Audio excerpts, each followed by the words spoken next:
ถึงลายน้องเอ้ยท่านกันขอท่านพี่เอ้ยเลยไปจำว่าญายบ่ด่างเด้อน้องเอ้ยถึงเงินเอกกันกลมท่านพี่เอ้ยบ่มีทักเพิ่นเล็กจำด่างบ่มีทักเพิ่นข้างจำวิ่งเด้อน้องเอ้ยถึงลายน้องเอ้ยเอื้อลือได้หรือได้มาน้องเอ้ย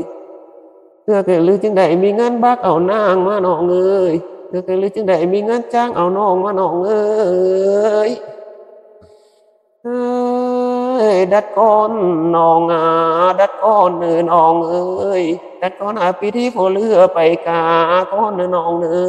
ยดัดก้อนปีที่ผัวมาไปปูนก้อนน้องเอ้ยถึงลายน้องถึงลายน้องเอ้ยเรือเนี่ยเป็นปีเลยจึงมีเงินบักมาเอานางน้องเอ้ยเรือเนี่ยปีจึงมีเงินจ้างเอาน้องน้องเอ้ยเงย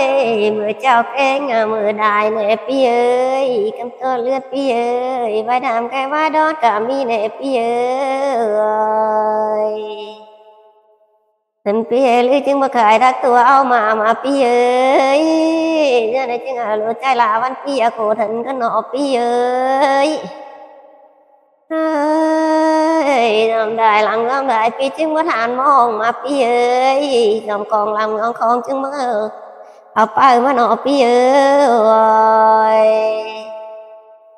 ถึงลายถึงน้องแน่ของวิ่งแกงงองเลือนพี่เลยมองแน่เก่าไปตีกินแกงจังน้องเลือนพี่เลยแกว่งหนอพี่เอ้ย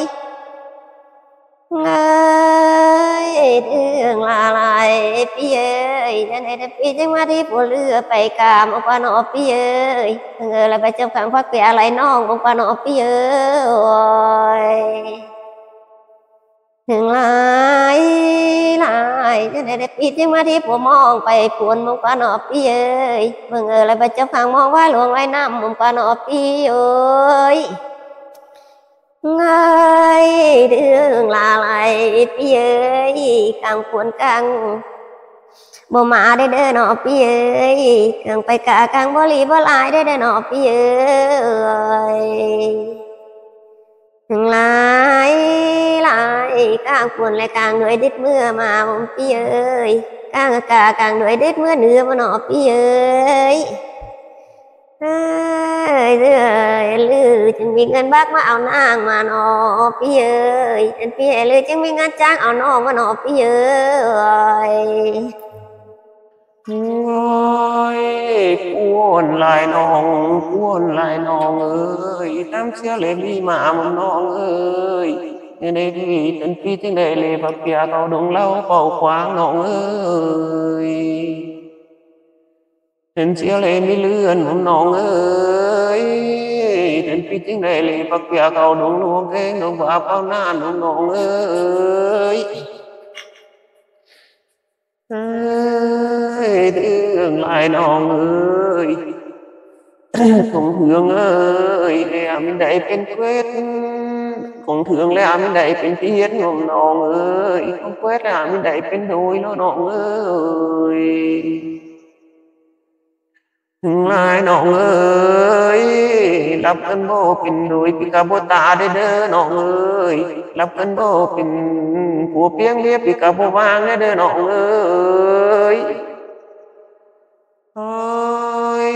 ถึงลายน้องถึงลายน้องเอ้ยยายไปต้องนำห้องจางพี่ก็ยังเควตตัวน้องเอ้